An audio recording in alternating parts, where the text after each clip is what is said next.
Hello friends, welcome back to my YouTube channel. ನಾನು ನಿಮ್ಮ ಚೈತ್ರ ಹರೀಶ್. ಇವತ್ತು ನಾನು ನನ್ನ ಹೇರ್ ಕೇರ್ ರೂಟೀನ್ ಬಗ್ಗೆ ವಿಡಿಯೋ ಮಾಡ್ತಾ ಇದ್ದೀನಿ. ನಾನು ಬಳಸುವಂಥ ಆಯಿಲ್ ಬಂದ್ಬಿಟ್ಟು ಅಶ್ವಿನಿ ಹೇರ್ ಆಯಿಲ್. ನಾನು ಇದನ್ನು ಸುಮಾರು ವರ್ಷದಿಂದ ಬಳಸ್ತಾ ಇದ್ದೀನಿ. ಇದನ್ನು ನಾನು ಬಳಸ್ತಾ ಇದ್ದ ಉದ್ದೇಶ ಅಂತಂದರೆ ನಾನು ತುಂಬ ಡ್ಯಾಂಡ್ರಫ್ ಆಗಿತ್ತು, ಆ ಕಾರಣದಿಂದ ಇದನ್ನು ಬಳಸ್ತಾ ಇದ್ದೆ. ಮೋರ್ ಓವರ್ ಏನು ಹೇಳಬೇಕು ಅಂತಂದರೆ, ಯಾವುದೇ ಒಂದು ಹೇರ್ ಆಯಿಲಿಂದ ಕೂದಲು ಬೆಳೆಯುತ್ತೆ ಅನ್ನೋದು ಒಂದು ತಪ್ಪು ಕಲ್ಪನೆ ಅಂತ ನನ್ನ ಅನಿಸಿಕೆ. ಯಾಕಂದರೆ ನಾವು ತಿನ್ನುವಂಥ ಆಹಾರದಿಂದ ಆಗಿರ್ಬೋದು, ನೀರಿಂದ ತಗೊಳ್ಳುವಂಥ ವಸ್ತುಗಳಿಂದ ನಮ್ಮ ಹೇರು ಚೆನ್ನಾಗಿ ಬೆಳೆಯುತ್ತೆ ವಿನಃ ಇವೇನಿದು ನಮಗೆ ನರಿಶ್ಮೆಂಟ್ ಕೊಡುತ್ತೆ ಅಷ್ಟೇ ಬಿಟ್ಟರೆ ನಮ್ಗೆ ಯಾವುದೇ ಥರದ ಇಂಪ್ಯಾಕ್ಟ್ ಆಗೋದಿಲ್ಲ ನಮ್ಮ ಕೂದಲುಗಳಿಗೆ. ಹಾಗೆ ನಾನು ಡೈಲಿ ಒಂದು ಸ್ಮೂದಿ ಮಾಡ್ಕೊಂಡು ಕುಡಿತಾ ಇದ್ದೀನಿ. ಒಂದು ಅಂಜೂರ, ಒಂದೆರಡು ಉತ್ತುತ್ತಿ, ಒಂದು 3-4 ಗೋಡಂಬಿ, ಹಾಗೆ ಒಂದು 3 ಬಾದಾಮಿ, ಒಂದೆರಡು ಪಿಸ್ತಾ, ಒಣ ದ್ರಾಕ್ಷಿ ಮತ್ತು ಕರಿ ದ್ರಾಕ್ಷಿ,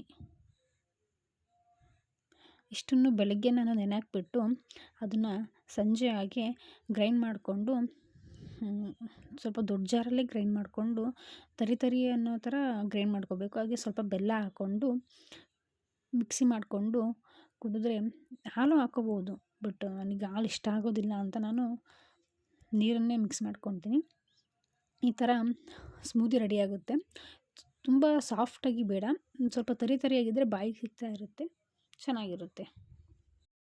ಹಾಗೆ ನಮ್ಮ ಮನೆ ಹತ್ರ ಬಳೆ ತೊಗೊಂಡು ಬಂದಿದ್ದರು. ಹಾಗೆ ಬಾಣತಿ ಬಳೆ ಅಂತ ಇಡಿಸ್ಕೊತಾ ಇದ್ದೆ. ಪೂಜೆ ಮಾಡಿಬಿಟ್ಟು ಬಳೆನ ಇಡಿಸ್ಕೊಂಡೆ 2 ಕೈಗೂ. ಚೆನ್ನಾಗಿ ಕಾಣ್ತಾ ಇದೆ.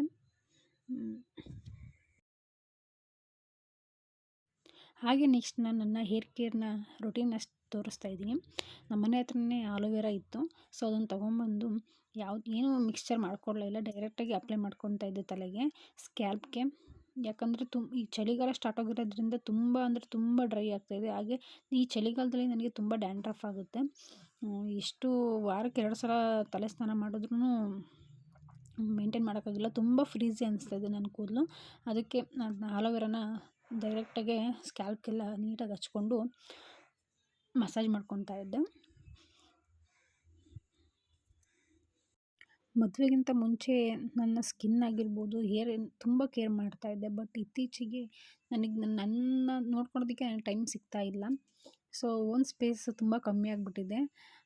ಹಾಗಾಗಿ ಸ್ವಲ್ಪ ಇರೋ ಟೈಮಲ್ಲೇ ಏನಾದರೂ ಮೇಂಟೈನ್ ಮಾಡ್ತಾಯಿದ್ದೀನಿ. ಹಾಗೆ ಇನ್ನೂ ಸ್ವಲ್ಪ ಉಳಿದಿತ್ತು ಅಂತ ಅದನ್ನೆಲ್ಲ ಫೇಸ್ಗೂ ಅಪ್ಲೈ ಮಾಡ್ತಾಯಿದ್ದೆ. ಇದು ಒಂಥರ ಸ್ಮೂತಾಗಿ ಚೆನ್ನಾಗಿ ಅನಿಸುತ್ತೆ ಸ್ಕಿನ್ ಕೂಡ, ಆಮೇಲೆ ಕೂದಲು ಕೂಡ ತುಂಬ ಸ್ಮೂತ್ ಅಂತ ಫೀಲ್ ಆಗ್ತಾಯಿತ್ತು. ಡೈರೆಕ್ಟಾಗಿ ಅಪ್ಲೈ ಮಾಡ್ಬೋದು. ಇದಕ್ಕೆ ದಾಸವಾಳ ಮತ್ತು ದಾಸವಾಳದ ಎಲೆ ಎಲ್ಲದನ್ನು ಹಾಕ್ಕೊಂಡು, ಅಲೋವೆರಾನು ಹಾಕ್ಕೊಂಡು ಒಂದು ಪೇಸ್ಟ್ ಥರ ಮಾಡ್ಕೊಂಡು ಅಪ್ಲೈ ಮಾಡ್ಬೋದು. ಬಟ್ ಅದನ್ನು ತೊಳ್ಕೊಳೋಷ್ಟು ನನಗೆ ಟೈಮ್ ಇರಲಿಲ್ಲ. ಹಾಗಾಗಿ ಸ್ವಲ್ಪ ಹಾಗೆ ಇತ್ತಲ್ಲ ಅಂತ ಅದನ್ನೇ ಅಪ್ಲೈ ಮಾಡ್ಕೊತಾ ಇದ್ದೆ. ಫೇಸ್ಗೂ ಕೂಡ ಮಸಾಜ್ ಕೊಡ್ತಾ ಇದ್ದೆ. ಹಾಗೆ ತುಂಬ ದಿನ ಆಗಿತ್ತು ನಾನು ಈ ಥರ ಟೈಮ್ ಕೊಟ್ಕೊಂಡು.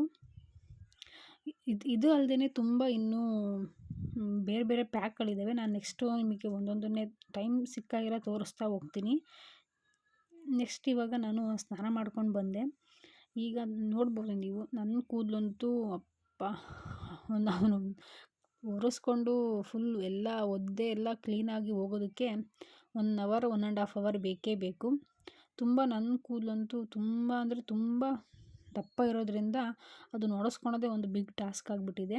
ಈ ಥರ ಫಸ್ಟು ನೀರೆಲ್ಲ ಹೀರ್ಕೊಳ್ಳೋಕೆ ಟವಲ್ ಕಟ್ಕೊಂಡ್ಬಿಟ್ಟೆ. ನೆಕ್ಸ್ಟ್ ಈಗ ಬಿಸಿಲು ಬಂದಿದೆ ಅಲ್ವಾ, ಸೊ ಬಿಸಿಲಲ್ಲಿ ಸ್ವಲ್ಪ ಹೊತ್ತು ಕೂತ್ಕೊಂಡು ಸುಮ್ಮನೆ ಹೇರ್ ಡ್ರೈಯರೆಲ್ಲ ಕ್ಲೀನ್ ಮಾಡ್ಕೋಬೋದು. ಬಟ್ ಯಾಕೋ ನನಗೆ ಇಷ್ಟ ಆಗಲಿಲ್ಲ. ಹಾಗೆ ಬಿಸಿಲು ಚೆನ್ನಾಗಿತ್ತಲ್ಲ, ಬೆಳಗ್ಗೆ ಸ್ವಲ್ಪ ಚಳಿ ಆಗ್ತಾಯಿತ್ತು. ಹಾಗೆ ಬಿಸಿಲಲ್ಲಿ ಸ್ವಲ್ಪ ಹೊತ್ತು ಕೂತ್ಕೊಂಡು ಒರೆಸ್ಕೊತಾ ಇದ್ದೆ. ಚೆನ್ನಾಗಿ ಅನ್ನಿಸ್ತಾಯಿತ್ತು. ಬೇಗ ಅಂತೂ ನೀರು ಹೋಗೋದೇ ಇಲ್ಲ ನನ್ನ ಕೂದಲಲ್ಲಂತೂ.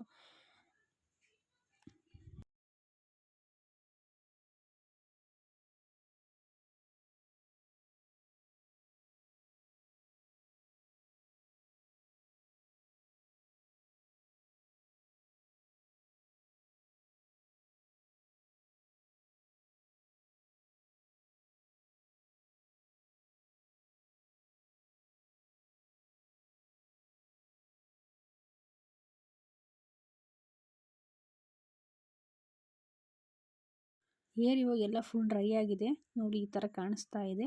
ತುಂಬ ಸ್ಮೂತಾಗಿ ಫೀಲ್ ಆಗ್ತಾ ಇತ್ತು. ಕಟ್ ಮಾಡಿಸ್ಬೇಕು ಅನ್ನೋ ಒಂದು ಐಡಿಯಾ ಇದೆ, ನೋಡೋಣ. ನೆಕ್ಸ್ಟ್ ಕಟ್ ಮಾಡಿಸ್ತೀನಿ ಸ್ವಲ್ಪ ಆದರೂ. ಮೇಂಟೈನ್ ಮಾಡೋದು ತುಂಬ ಕಷ್ಟ ಆಗುತ್ತೆ ಅನ್ನೋ ಉದ್ದೇಶಕ್ಕೋಸ್ಕರ ಅಷ್ಟೇ. ನನಗೂ ಲಾಂಗ್ ಹೇರ್ ಅಂದರೆ ತುಂಬ ಇಷ್ಟ, ತುಂಬ ಅಂದರೆ ತುಂಬ ಇಷ್ಟ. ನೆಕ್ಸ್ಟ್ ನನ್ನ ಮಗನ 3 ತಿಂಗಳದ್ದು ಫೋಟೋಶೂಟ್ಗೆ ರೆಡಿ ಮಾಡಿಕೊಂಡು ಫೋಟೋಶೂಟ್ಗಳು ಮಾಡಿದೆ. ಅವನಂತೂ ಮಲಗಿಸೋದಂತೂ ತುಂಬ ದೊಡ್ಡ ಟಾಸ್ಕ್ ಆಗಿಬಿಟ್ಟಿದೆ. ಈ ಥರ ತೂಗಿ ಮಲಗಿಸ್ಲೇಬೇಕು ಅವನ್ನ, ಇಲ್ಲಾಂದರೆ ಮಲ್ಕೊಳ್ಳೋದೇ ಇಲ್ಲ.